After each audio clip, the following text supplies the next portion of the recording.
그러니까 창조부터 새 예루살렘까지 성경의 세계 윤현철입니다. 안녕하십니까? 창조부터 새 예루살렘까지 성경의 세계 윤현철입니다. 요한계시록에 대한 해석이 매우 희소한 이유. 요한계시록에서는 이스라엘이라는 나라가 존재하지만 현실 세계에서는 존재하지 않았기 때문입니다. 15세기 사람이 느끼기엔 이스라엘 있었지. 1400년 전에.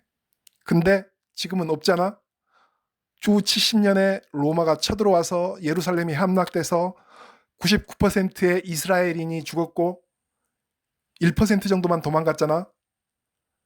1400년 전에 망한 나라가 앞으로 미래에 다시 생긴다는 말인가?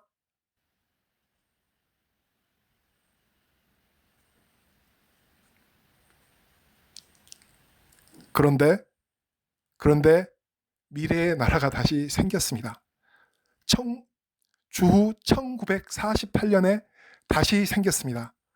주후 70년에 망한 나라가 1878년 동안 망해서 존재하지 않다가 주후 1948년에 다시 이스라엘 나라가 세워졌습니다.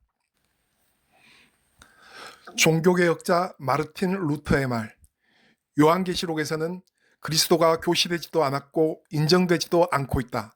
또한 성령의 영감도 느껴지지 않고 있다.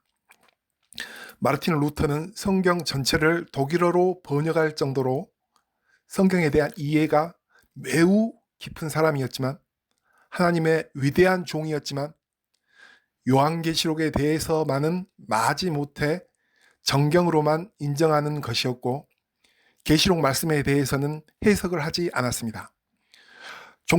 종교개혁가 존 칼빈 역시도 요한계시록을 정경으로 인정했습니다만 그리고 거의 모든 성경에 대해서 주석을 썼지만 유일하게 요한계시록에 대해서만은 주석을 달지 않았습니다. AD 70년, 주 70년 8월에 예루살렘은 나중에 황제가 되는 베스파시아누스의 장남 티투스가 지휘하는 로마군에 의해 함락되었고 하나님의 성전은 돌 위에 돌 하나도 남지 않고 사라졌고 이스라엘이라는 나라도 인류 역사에서 완전히 사라졌고 그에 비해 요한계시록에서는 이스라엘이 존재했기 때문입니다. 마르틴 루터는 1483년에 태어났는데 루터의 입장에서 15세기 사람의 입장에서 이스라엘이라는 나라는 1400년 전에는 존재했었지만 호랑이 담배 피던 시절에는 존재했었지만 망해서 사라져버린 나라였고 제정신인 사람이 보았을 때 이스라엘이라는 나라는 과거에는 성경상에 분명히 존재하는 나라였지만 실제 지금 세상에서는 망해서 완전히 사라진 나라였습니다. 그런데 요한계시록이라는 책에서는 이스라엘이라는 나라가 분명히 존재하고 유대인들이 세운 나라가 분명히 존재합니다.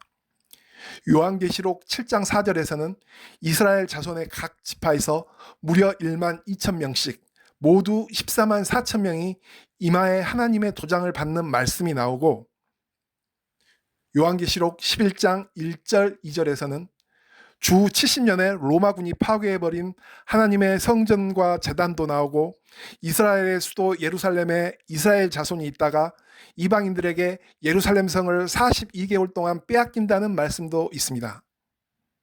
그래서 마르틴 루터나 존 칼빈이나 15세기 사람의 입장에서 요한계시록은 이스라엘이라는 나라가 존재하던 시절을 보냈던 그 시절을 보냈던 사도 요한이 쓴 손오공이 나오는 서유기 같은 판타지 소설이 아닌가 하는 느낌이 아주 강하게 느껴질 수밖에 없었습니다.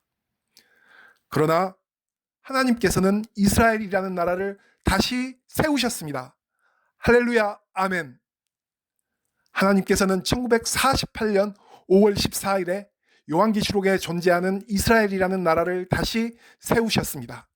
주 70년부터 주 1948년까지 1878년 동안 아주 긴 세월 동안 이스라엘이라는 나라는 인류 역사에 존재하지 않은 나라였지만 하나님께서는 요한계시록에 나오는 이스라엘 나라를 다시 세우셨습니다.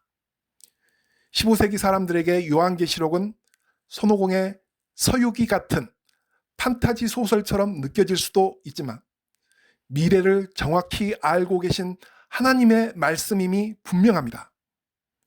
1800년도 넘게 망해서 사라진 이스라엘 나라가 다시 건국되리라는 망상 판타지가 실제로 이루어진 것처럼 요한계시록의 모든 말씀도 분명히 이루어질 것입니다. 감사합니다.